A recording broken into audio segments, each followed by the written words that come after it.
we got to see the Europa League draw, and we'll see the fates. We don't have the dates yet planned out, but we know who everybody will be facing. So just what are some of your initial thoughts as we start looking ahead? Well, first and foremost, off the bat, the game that I'm most looking forward to is Aston Villa against Fenerbahce, and that's in Istanbul.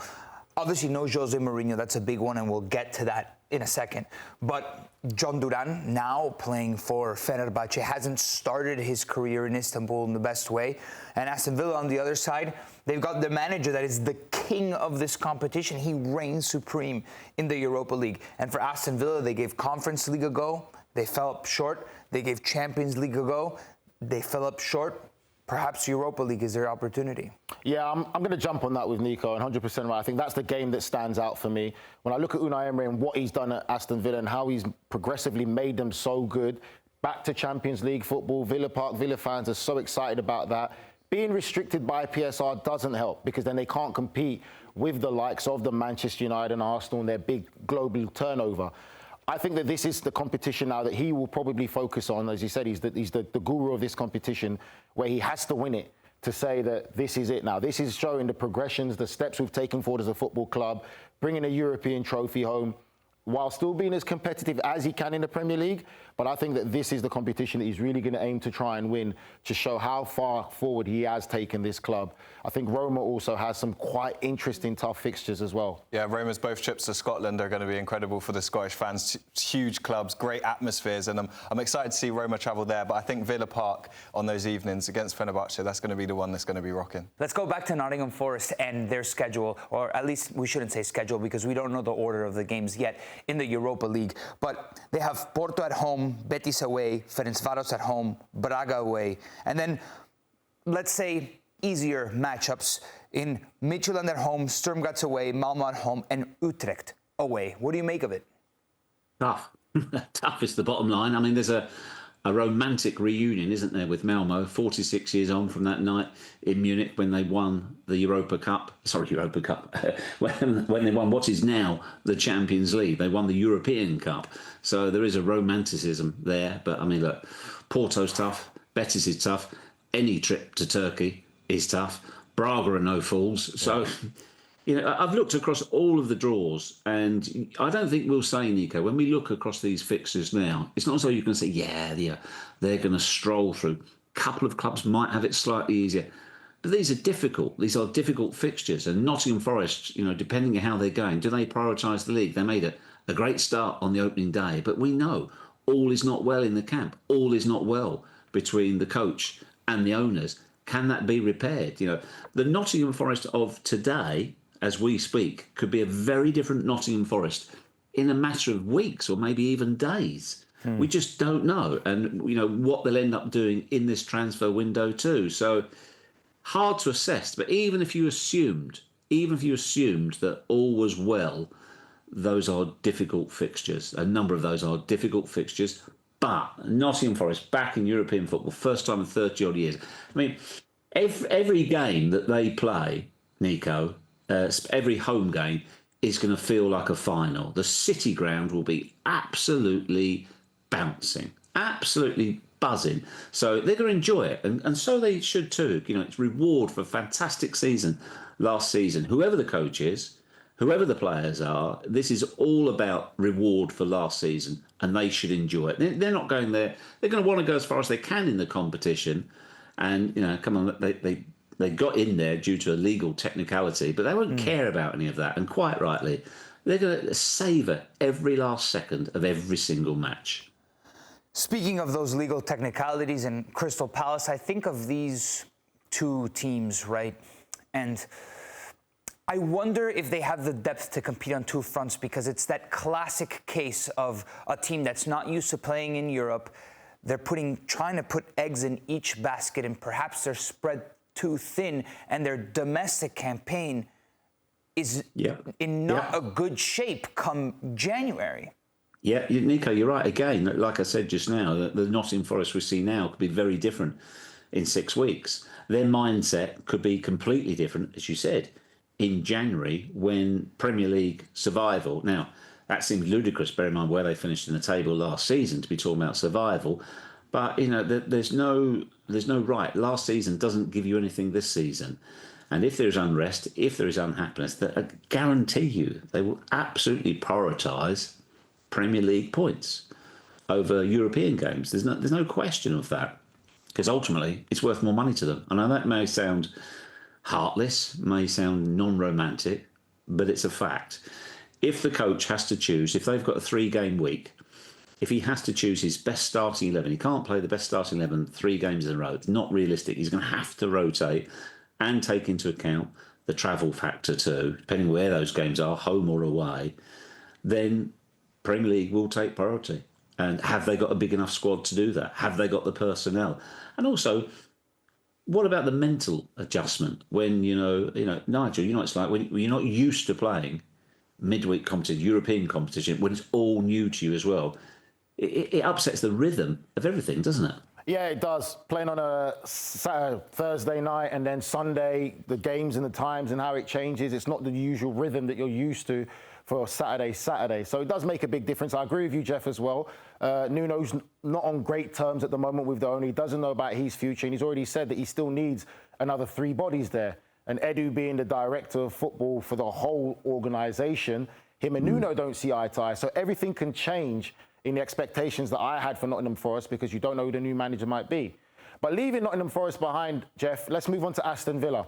How do you like their chances, and what do you think? Do you think this is a tournament that Unai Emery will prioritise to actually win something, to add the cherry on top to the progression that he has taken to Aston Villa? Nigel, I find Aston Villa, your Aston Villa, I find them a really, really difficult club to analyse. And it's not a case of the old cliche, which Aston Villa will turn up. Because of the whole financial restrictions around them, you don't know what they're going to do in terms of personnel and what they're able to do. Bologna is not going to be easy necessarily. Trips to Turkey, we see those there. I just think that on their day, and if they're in a good vein of form, Nigel, I think Aston Villa will look at those fixtures and say, yes, they aren't easy fixtures, but none of them are. But we're more than capable of performing against every single team in that group, for my money. Absolutely they are. More than capable. Whether or not they do that on the day is open to question. I think what I'm saying is they are not racing certainties, Nigel, because, who might have to be sold? Who could they acquire at short notice? And every now and again, we see them turn in a strange performance. You saw them the opening day against Newcastle United. They were miles off. They were nothing like themselves. Now, you clearly can't judge a team on the opening day performance, but we have seen that every now and again. They're a bit of a mercurial team. And then next time around, they'll turn up a performance which is absolutely outstanding. I mean, look at that team there. That is a really good footballing side. It's got pace, it's got creativity, it's got steel, it's got determination. It's got the lot. If it all clicks. It's got the balance. You're 100% right, Jeff. I think with Aston Villa is, yes, you get a certain level of consistency, but there's always that one game where they'll surprise you and not perform and let you down. That's 100% great way to analyse it. Under Unai Emery, that can come in the knockout stage. I look at the matchup, and I think this is the beauty. The matchups, right, the 8 that they have in the league phase, and I think that's the beauty of the Europa League. It's that throughout the entire competition, it's quite even. It's difficult to pick out a winner game by game, unlike the Champions League, where I do think there are heavy favourites. But speaking of heavy favourites, I do think... Nico, sorry, could I just take you back to last year? Tell me whether or not you two think this still applies. At the start of last season, Jose Mourinho was asked who he thought would win the Europa League. This is at the start of last season.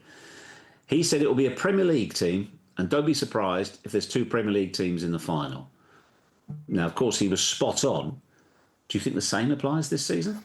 Maybe not 2 Premier League teams in the final, but I do look at Aston Villa going to this point. I think Aston Villa matches up against the large majority of the teams in the Europa League, and they're the betting favourites to win that game. That you got to go out and then play that game, but having that Premier League strength does mean something in a tournament like this. Favourites. I have them as favourites as well. I don't know if it's the Premier League tables, but I think Aston Villa are favourites. But the reality of it is, there might be that game that comes up and they just don't turn up. Not because they don't have the quality or the manager, but the players just don't turn up. We started in the Conference League against Olympiacos, who ended up winning the tournament. They made it to the semi-final, and you would think Villa surely is going to beat a team like Olympiacos, who had never won European silverware ever, and they end up winning the trophy, losing to them in the semi-final. Do you guys think that Gianpiero Gasperini is maybe the answer for this Roma side? I mean, he knows Europa League competition. He was able to win it with Atalanta. So do you feel like with his experience that he's going to be able to help this Roma side? Not only Europa League, but Champions League. He consistently qualified Atalanta to Europe, but I do think Atalanta got the best of Gasperini and Gasperini got the best of Atalanta. Yes. I don't know, and I hope it goes well for him at Roma. An old school manager, no funny business, get the job done. In Italy, a lot of teams are old school in that mentality because they keep on recycling managers of the old guard. Very few times they'll try somebody new, and the times that they've tried somebody new, it hasn't worked. Case in point, Thiago Motta at a big club like Juventus. So Gasperini is getting his ducks in a row, and he does have a good team. Roma will for sure be able to compete in this Europa League, but again, you look at this run in the league phase. It's not going to be a walk in the park. Right? They've got some tough fixtures. Lille's going to be tough. Rangers, we don't know what's going to happen with them at the moment. They're not great domestically, and we don't know if there might be a managerial change there. Celtic, that's going to be tough no matter what. In Greece. Nice, Stuttgart, it's not going to be easy. The question is, do they have the strength in depth yet in place to be able to compete? I think players under him, though, it's a manager who you want to play under, and for young players, I think Ferguson, we've seen ask some other players. I don't think that every player would want to play under Gasperini. But Ferguson's someone, for example, who mentioned him when he wanted to sign for the club as a manager who has a good track record with strikers. I think Ferguson's improved already in the games that he's played under him. So, and we've seen with Wesley in the first game, he's getting results out of players who are just joining. And I think that is a positive sign so early in his tenure. And I think for someone like Ferguson, who could go there and be the main man, he's got a good opportunity. Yeah, definitely agree. I mean, you mentioned Nigel. I'm not too sure everybody gets along with him. Who are those guys that don't get along with him? The superstars, right? He usually clashes eventually with a superstar, Gianpiero Gasperini. But other than Dybala, name me a superstar at Roma.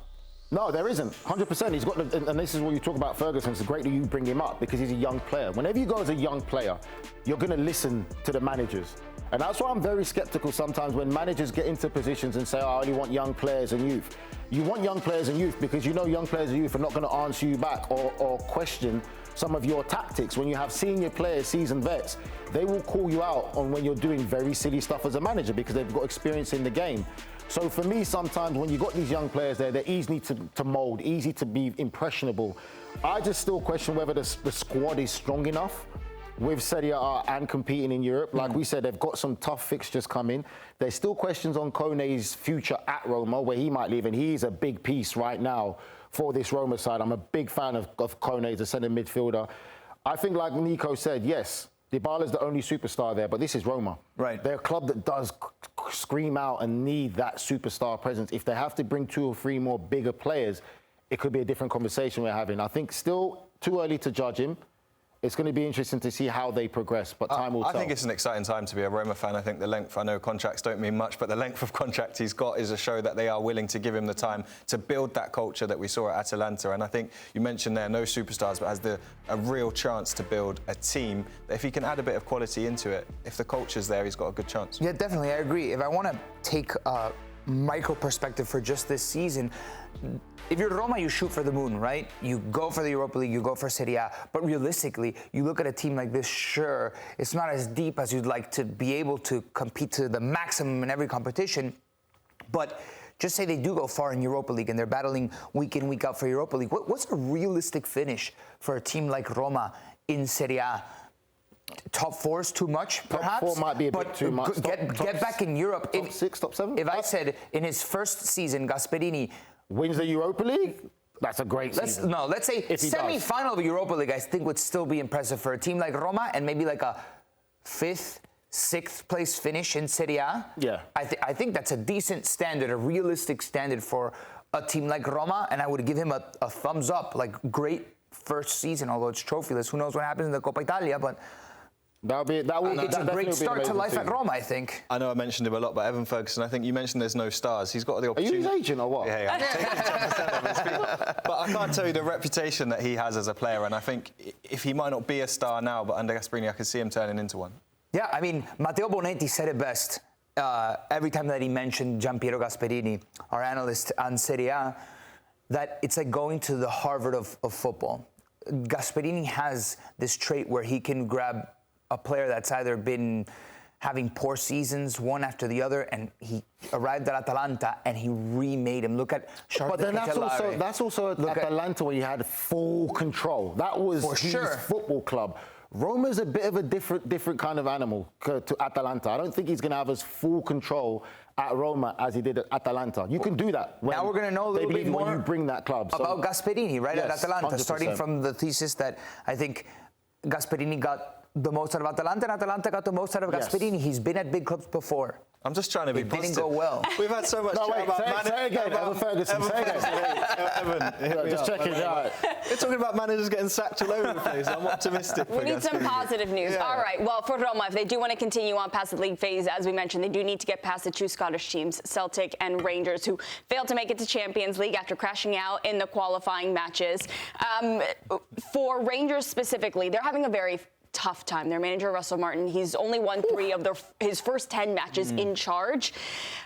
There's a lot of heat on this Rangers team right now, Nico. Yeah, give it to the Brits to answer. Yeah, you guys. It's not even just heat on Rangers and Celtic. Scottish football at the moment could be in a difficult position. They're slipping further and further down the UEFA rankings. It could be not too long away till they don't even automatically qualify for the Champions League. So there's a lot of pressure for Scottish football. They already a lot of pressure playoff. for these two clubs. Right, to start delivering. Two different dynamics. Celtic, Brendan Rodgers, you can clearly see he's not happy. Wasn't happy with getting players in. He doesn't really still look too invested. They didn't make it into the Champions League.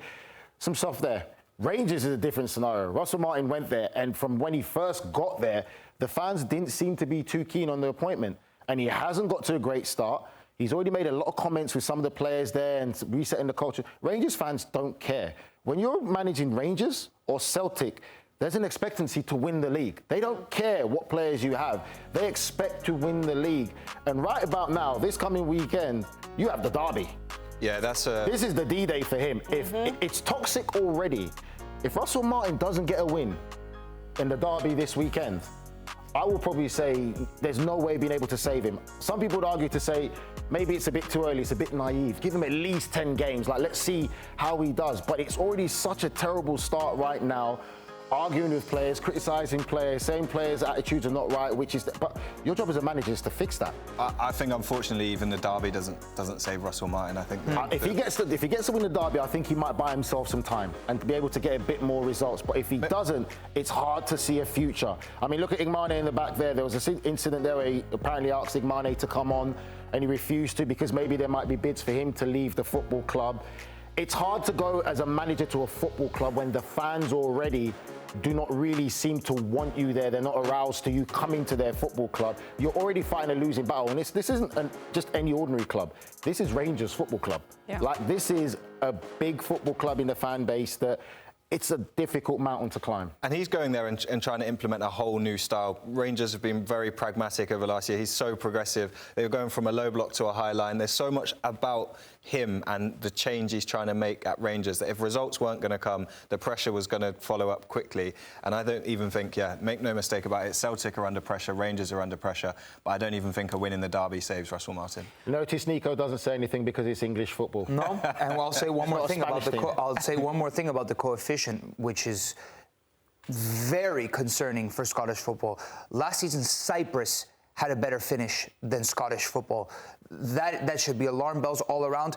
Aberdeen couldn't even qualify to the Europa League. They're playing Conference League now. So it's up to those 3 Scottish clubs to up that coefficient, because the entry point into European football is going to start going further back and further back and further back for teams who were once at the top on Mount Olympus of European football. But it's 2 of the biggest clubs in the nation as well. That's what it is. It's 2 of the biggest clubs, and not one of them made the Champions League, and they're both in the Europa League, and there's a lot of uncertainty around both clubs.